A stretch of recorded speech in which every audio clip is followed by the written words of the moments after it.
Hey guys, welcome back to the Laid-Back Homestead. I'm Crystal, and today we are back in the kitchen. And if you have an abundance of produce coming in out of the garden, you've got to try this recipe. It is so easy to make, comes together so quickly, and the best part is you really can ad-lib with whatever you have. I have a Gagootz here that was a volunteer, and I'm throwing that in here. So really anything you have coming in out of the garden, you can put in here.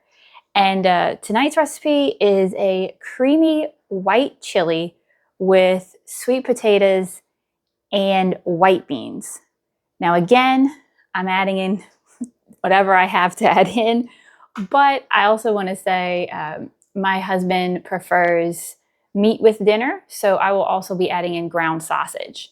Now, if you prefer to follow the original recipe, which would be a lighter recipe, I will, of course, link that down below in the description box. Okay, so for this recipe, like I said, I'm adding in my Gagootz. You'll need garlic, 2 cans of white beans, can of green chilies, some cumin, salt. It calls for light cream cheese, but I found this in my fridge, so that's what I'm going with. It also calls for vegetable broth. Again, I had this in my pantry. I'm going with it. An onion, and then some sweet potatoes. And these are straight from my garden from last year. And since I have sweet potatoes growing right now, I'm trying to use up the rest of last year's, produce that we have sitting in the freezer. So this recipe will make good use of all of that. Since I'm going rogue with this recipe, I went ahead and I'm going to brown up our sausage first. This is just the hot sausage. Any variety will work. And again, the original recipe doesn't even call for this. So if you don't want to do this, you don't need to. But I know it's going to add a whole lot of extra flavor. So that's what I'm going to do. And I'm just going to start breaking this up with my meat chopper. And then I'll add in the rest of our ingredients. While my meat is browning back there, I went ahead and started working on my Gagootz, and I did a quick Google search. It did recommend peeling it. I don't know if I really needed to do that. I harvested this pretty young, so the flesh was still pretty tender, but I went ahead and I peeled it with just a regular old vegetable peeler and sliced it up. No, my knife cuts are not even. This isn't chopped, so that's okay. I'm gonna go ahead and dice up our onion. I'm using half of this Gagootz.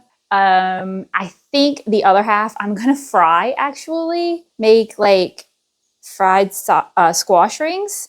Never tried it, but I got a deep fryer recently with some birthday money that I'm itching to play with. So, alrighty. I've got my onion chopped, my Gagootz chopped, and because I was using frozen sweet potatoes, I have them over here thawing.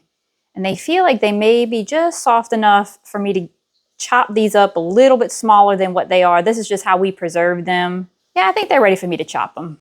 And a quick note, if you wanted to save even more time, you can, at least where I live, buy frozen peeled sweet potatoes that are already diced. You know, if you don't want to go through the trouble of, or if you can't grow your own. I know not everywhere can grow sweet potatoes.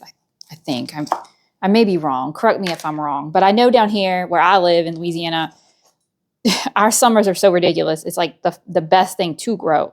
My cutting board is sliding.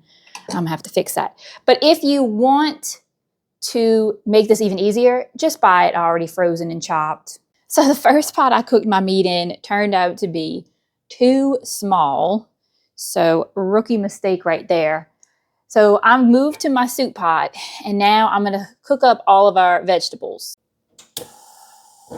I've got a tablespoon of oil in here, and now I'm just going to go in with all my vegetables so that they can start cooking down.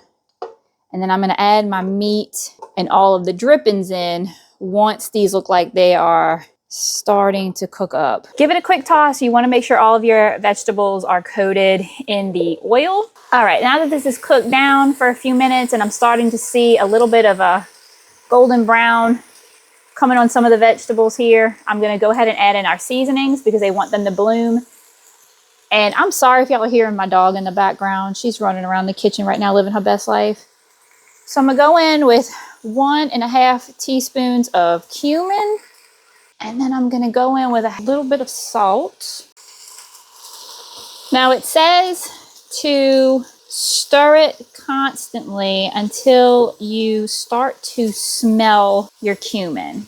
I believe we are blooming our spices or something to that extent. Keep an eye on it. And when it becomes fragrant, it's time to move on to the next step. All right, now that we're smelling good, I'm gonna go in with my garlic. It called for 4 cloves or 2 tablespoons. So I'm not really measuring it that well, but that looks like 2 tablespoons to me. Now that our garlic is in here, I'm gonna go in with our beans.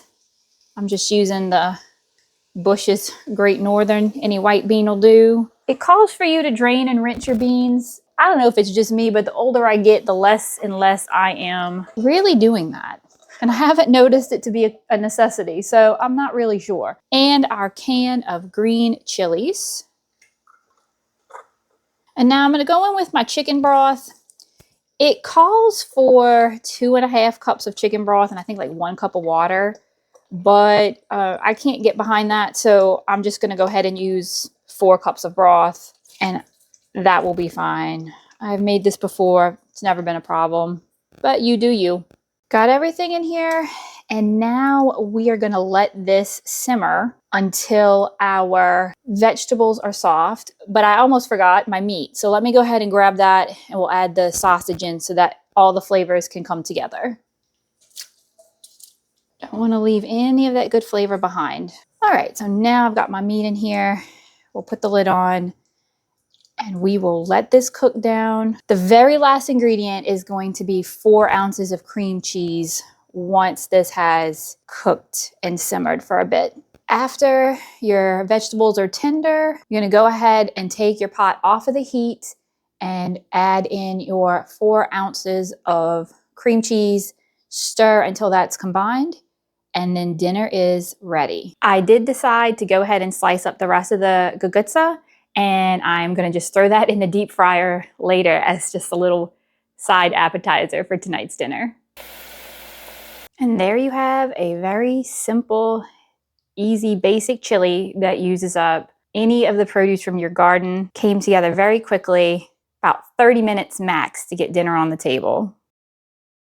Well guys, dinner was delicious. Came together really fast, really simple, really basic ingredients, more than likely even things you have on hand. And of course, fresh garden produce. Doesn't get better than that. And until next time, stay blessed.